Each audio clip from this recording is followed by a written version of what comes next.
युधिष्ठिर को पूर्ण आभास था कि कलयुग में क्या होगा। पूरा अवश्य सुने, अच्छा लगेगा। पांडवों का अज्ञातवास समाप्त होने में कुछ समय शेष रह गया था। पांचों पांडव एवं द्रौपदी जंगल में छिपने का स्थान ढूंढ रहे थे। उधर शनिदेव की आकाश मंडल से पांडवों पर नजर पड़ी। शनिदेव के मन में विचार आया कि इन 5 में बुद्धिमान कौन है, परीक्षा ली जाए। शनिदेव ने एक माया का महल बनाया। कई योजन दूरी में उस महल के 4 कोने थे, पूर्व, पश्चिम, उत्तर व दक्षिण। अचानक भीम की नज़र महल पर पड़ी और वो आकर्षित हो गया। भीम युधिष्ठिर से बोला, भैया मुझे महल देखना है।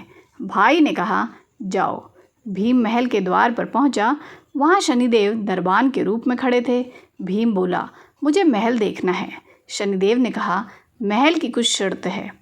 पहली शर्त महल में 4 कोने हैं, आप एक ही कोना देख सकते हैं।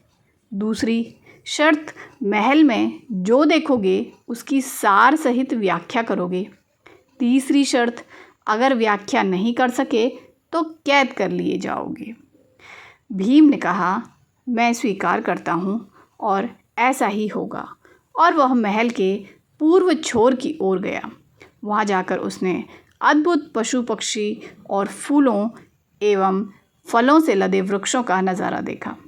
आगे जाकर देखता है कि 3 कुएं हैं, अगल बगल में छोटे कुएं और बीच में एक बड़ा कुआं है।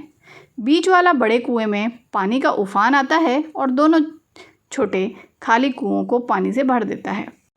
फिर कुछ देर बाद दोनों छोटे कुओं में उफान आता है तो खाली पड़े बड़े कुएं का पानी आधा रह जाता है।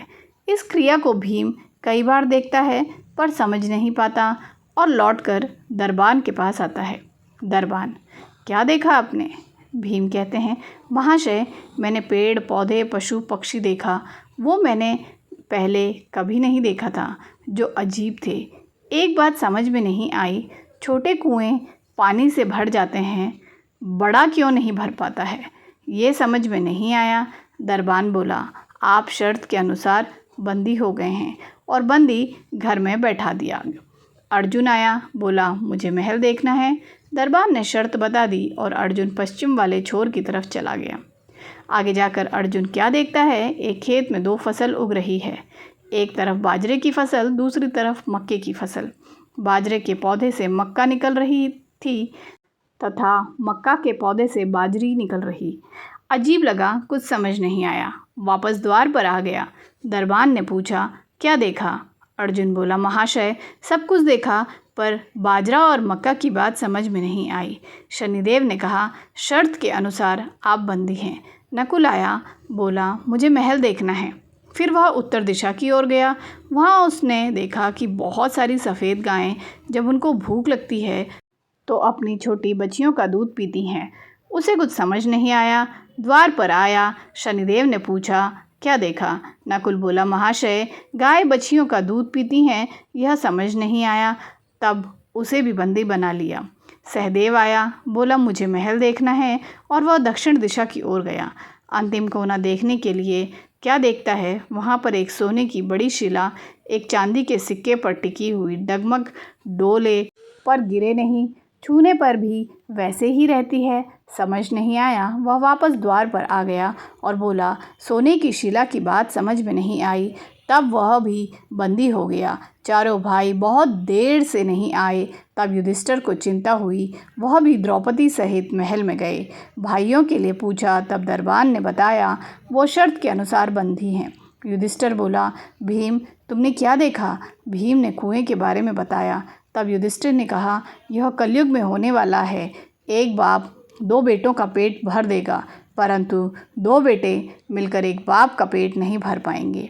भीम को छोड़ दिया। अर्जुन से पूछा, तुमने क्या देखा? उसने फसल के बारे में बताया। युधिष्ठिर ने कहा, यह भी कलयुग में होने वाला है। वंश परिवर्तन, अर्थात ब्राह्मण के घर शूद्र की लड़की और शूद्र के घर बनिए की लड़की ब्याही जाएंगी। अर्जुन भी छूट गया। नकुल से पूछा, तुमने क्या देखा? तब उसने गाय का वृतांत बताया। तब युधिष्ठिर ने कहा, कलयुग में माताएं अपनी बेटियों के घर में पलेंगी, बेटी का दान खाएंगी और बेटे सेवा नहीं करेंगे। तब नकुल भी छूट गया। सहदेव से पूछा, तुमने क्या देखा? उसने सोने की शिला का वृतांत बताया। तब युधिष्ठिर बोले, कलयुग में पाप धर्म को दबाता रहेगा, परंतु धर्म फिर भी जिंदा रहेगा, खत्म नहीं होगा। आज के कलयुग में ये सारी बात सच साबित हो रही हैं। तो दोस्तों, अगर आपको मेरी आज की ये कहानी पसंद आई है तो मेरे चैनल को सब्सक्राइब करना ना भूलें, वीडियो को लाइक करें और ज़्यादा से ज़्यादा लोगों तक ये शिक्षाप्रद कहानी को पहुंचाएं। तो मिलते हैं अपनी अगली वीडियो में एक बहुत ही खूबसूरत सी दिल को छू लेने वाली कहानी के साथ। तब तक के लिए bye bye and take care दोस्तों।